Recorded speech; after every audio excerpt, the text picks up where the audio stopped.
పట్టపగలే కాంగ్రెస్ దాడులు. ఎస్, గతంలో ఏదైతే నల్గొండ సురేష్ యాదవ్ నుంచి మొదలుకొని ఆ తర్వాత కరీంనగర్ డిస్టిక్ చెందిన మాధవరావుకు సంబంధించి ఆ తర్వాత కొల్లాపూర్కు సంబంధించి ఇప్పుడు అచ్చంపేట చేరుకుంది. అచ్చంపేటలో బాలరాజ్ అనే ఒక వ్యక్తి పైన ఏదైతే 2వ వార్డు కౌన్సిలర్ భర్త పైన అతి ఘోరంగా డే టైంలో కట్టెలతోటి గుంపులుగా వచ్చి దాడి చేయడం ఏంది? ఇంత అరాచకమా?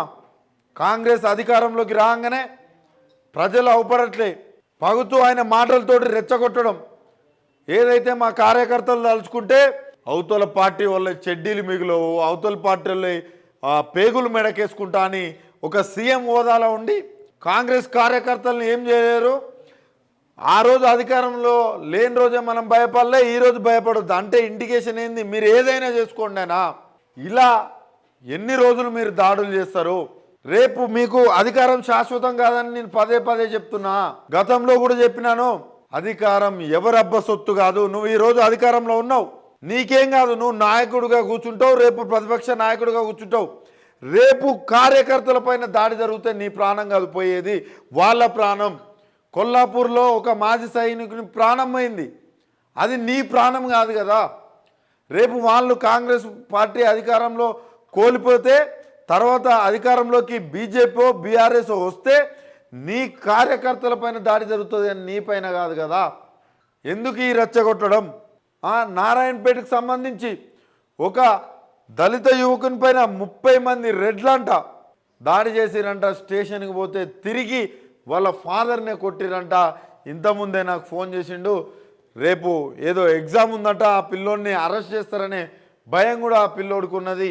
ఆ ఎగ్జామ్ అయిపోయిన తెల్లారే నాకు కలుస్తా అన్నాడు. మరి ఈ స్టూడియోకి వస్తాడా లేకపోతే మళ్ళీ జైలు పాలవుతాడా? ఆ రోజు మాధవరావు విషయంలో ఆయనను కొడితే నేను స్వయాన ఫోన్ చేసినాను. మళ్ళీ ఏదైతే అదే మాధవరావుకి ఈడ చెవు పైన కట్ అయినప్పటికీ కూడా ఆయన హాస్పిటల్లో జాయిన్ అయినప్పటికీ కూడా అతన్నే మళ్ళీ అరెస్ట్ చేయడం జరిగింది. ఆ మాధవరావుని కొట్టిన ఆ పిల్లోడు కత్తులతోటి వాటితోటి వీటితోటి ప్రమాదకరమైన వస్తువులతోటి ఎఫ్బీలో కానీ ఇన్స్టాలో కానీ ఆయన కొన్ని పోస్ట్ చేసేవాడు. అలాంటి గుండాయిజాన్ని ఇక్కడ రాష్ట్ర ప్రభుత్వం పెంపొందిస్తున్నట్టుగా తెలుస్తుంది. ఎందుకు ఆపట్లేదు? అరే నిన్న సరే అదంతా వదిలేయండి.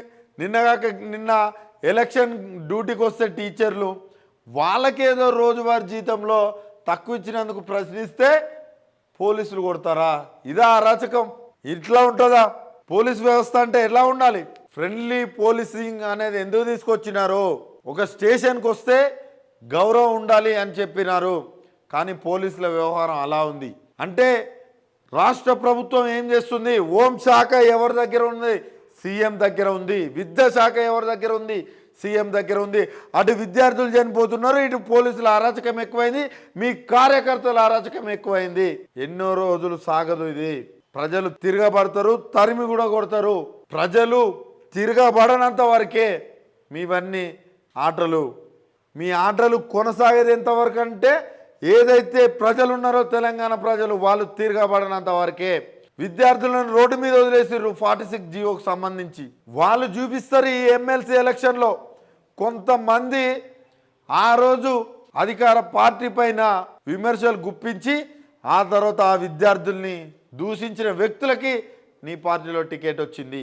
సరే, ఎంత ఏమైనా నీ అరాచకాలు ఎంతవరకు కొనసాగుతాయి అనేది కూడా తెలంగాణ ప్రజలు చూస్తారు. ఖబర్దార్ చెప్తున్నాం, ఎక్కడ దాడులు అయినా కూడా ఊరుకునేది లేదు. వాళ్ళకు లీగల్గానైనా ఏ విధంగానైనా మా ఛానల్ తరపున మేము వాళ్ళకి అండగా ఉంటాం. వాళ్ళకి ఏదైనా సమస్య వస్తే మేము వాళ్ళకి అండగా ఉంటాం. వాళ్ళను ఏదో పార్టీ కార్యకర్తనో మరో పార్టీ కార్యకర్తనో చూడం. మేము వాళ్ళ యొక్క ప్రజల్లా చూస్తాం. వాళ్ళు ప్రశ్నించే ఏదైతే వర్డ్స్ ఉంటాయో వాటినే చూస్తాం. వాళ్ళు ఆ పార్టీ తరఫున ప్రశ్నించిరా, ఈ పార్టీ ఎల్లుంటేంది ప్రశ్నించడం కావాలి. వాళ్ళకేమన్నా వాటర్ లేకపోతే వాళ్ళకి ఇంకేమన్నా సమస్య ఉంటే ప్రశ్నిస్తారు. అలాంటి ప్రశ్నించినప్పుడు మీరు సమాధానం ఇవ్వాలి తప్ప ఇలా మీరు ఎందుకు బిహేవ్ చేయడం? ఖబర్దార్ రేవంత్ రెడ్డి, చెప్తున్నాం మా ఛానల్ నుంచి. ఇంకొకసారి ఇలాంటి దాడులు ఎన్ని చేస్తారో చూస్తాం. ప్రజలే మీ పైన తిరగబడతారు. మళ్ళీ 5 ఏళ్ళు నువ్వు పరిపాలన కొనసాగించిన తర్వాత ఒక 20 ఏళ్ళు కూడా మళ్ళీ అధికారం వైపు చూడకుండా చూస్తారు నీ కాంగ్రెస్ పార్టీని. చూసుకో రేవంత్ రెడ్డి, ఈ అరాచకాలు ఇప్పటికైనా ఆపు.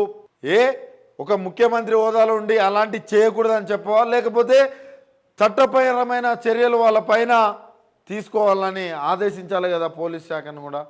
ఇలాంటి అరాచకాలు ఈరోజు తెలంగాణలో జరగడం చాలా దారుణం. నాకు చాలా బాధేస్తుంది. ప్రశ్నిస్తే దాడులు చేస్తారా? అటు జర్నలిస్ట్ శంకర్ పైన కూడా దాడులు చేశారు ఆ రోజు. ఈ జర్నలిస్టుల పైన కూడా దాడులు మొదలైనవి. శంకర్ పైన నిన్నటి రోజున ఏదైతే మహబూబాద్లో కూడా ఒక జర్నలిస్ట్ పైన దాడి జరిగిందని ఒక వార్త వస్తుంది. కాబట్టి ఇప్పటికైనా సరిదిద్దుకోవాలి. 5 నెలల్లో ఎన్ని దాడులు జరిగితే 5 సంవత్సరాల్లో ఎన్ని దాడులు జరుగుతాయి అనేది కూడా ప్రజలు కూడా ఆలోచించుకోవాలి. వారు కూడా ఆలోచించుకొని ఓటేస్తే బాగుంటుంది. ఇప్పటికైనా ఇక వచ్చే ఎన్నికలైనా ఇంకా చాలా ఉన్నాయి. ఎమ్మెల్సీ ఉన్నాయి, జెడ్పీటీసీలు, ఎంపీటీసీలు, సర్పంచ్లు ఉన్నాయి. ఆ విధంగానన్నా బుద్ధి చెప్తే వీళ్ళ తీరు మార్చుకుంటారనేది నా యొక్క ఒపీనియన్.